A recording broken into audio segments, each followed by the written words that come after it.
Good evening, and welcome back to Election Night in America 2022. Tonight, we will focus on the critical Ohio Senate race that if the Democrats pick up, it will all but seal the doom for the Republican Party in the Senate. Our latest polling shows pretty good results for the Republican candidate Josh Mandel. Trafalgar and Rasmussen have him up by 7, whereas the New York Times and Siena have him up by more modest margins, but still 3 and 4% margins of victory respectively, which is just outside the margin of error. Every polling company or election forecaster, including unbiased election predictions, does give the Republican Party the edge here. With the exception of lean toss-up, they give the race a lean D nod, but other than that, everyone else seems to come to the consensus that this race is at least leaning towards the Republican Party. According to our exit polls, 53% of Ohioans view Josh Mandel favorably, compared to just 40% who view him unfavorably. These are pretty good numbers for him and could prove pivotal should he win tonight. And the polls have just closed in the state of Ohio, and we are about to get our first results from this race.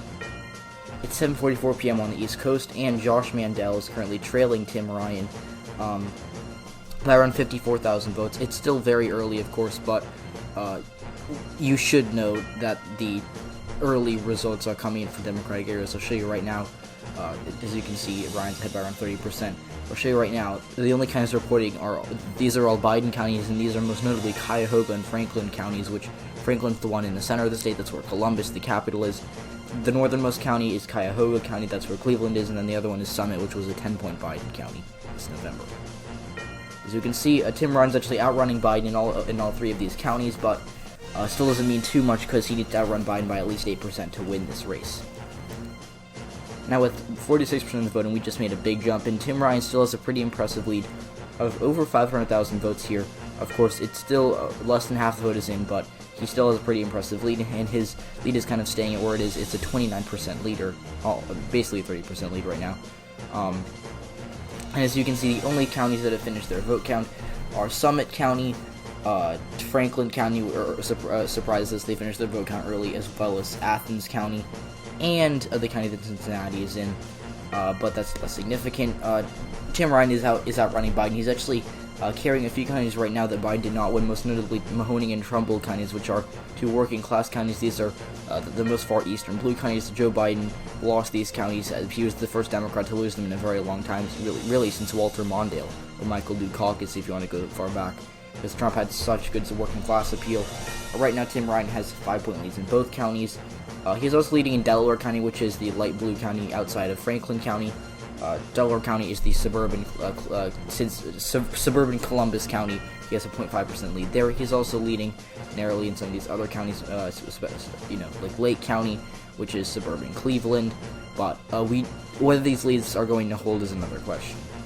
So with 78% of the vote, it is now 9:36 p.m. on the East Coast, and Tim Ryan has relinquished his lead. Josh Mandel overtaking him right here, and we're going to show you right now Mandel is ahead by around 2.7%. And with this, we can project that Josh Mandel will be elected the next senator from Ohio. He took the lead. This usually happens. Democrats start out hot in Ohio. The early votes that come in seem to favor them, but Josh Mandel holds a very strong lead right now, and the areas that have not finished their ballot count are pretty Republican counties. In fact, every county that Joe Biden won in 2020 has nearly finished their ballot count, so the remaining votes should favor Mandel by a pretty lopsided amount. As you can see, a few counties, most notably Lorain, did flip back to the Republican Party, but it's Tim Ryan still on track to flip a few counties, so he is outrunning Biden. And now our final results from the state of Ohio. Joe Biden lost state by around 500,000 votes. Tim Ryan's going to lose by less than 300,000. So he did outrun Joe Biden, and he only lost the state by around 5.6%. As you can see here, all the counties have finished their vote count, and the final county map is, we'll take a look at this. So Tim Ryan, as you can see, to his credit, he did run it up in Franklin County and Cuyahoga County. He also won Lucas County, which is kind of the western blue county in the northern part of the state. That's where Toledo is. He won the county that Cincinnati is in. He won Montgomery County, which is where Dayton is. Athens is a college town, which is why he won it. And then he did flip Mahoning and Trumbull, which are two very working class counties. He also gone to Summit. He flipped Lake County, which is suburban Cleveland. This is actually kind of the Biden lost by 15%, so he actually did pretty well here. But he narrowly lost Lorain County, which would have been a key part of his victory here, or of a coalition he was attempting to put together. He has conceded the race, and with that, Josh Mandel will head to Washington next January. So that is it for this video. If you enjoyed, please do leave a like and subscribe if you haven't already. Again, it really helps me out trying to hit 5,000 by the end of June. So if you could again hit that red button if you're not already, and if you're new to my channel, that would really help me out. It doesn't cost you anything to subscribe, and it really helps me out. Plus, you can always subscribe later if you really hate the stuff you see. Hopefully you don't. That's it. Have a good rest of your day. Goodbye.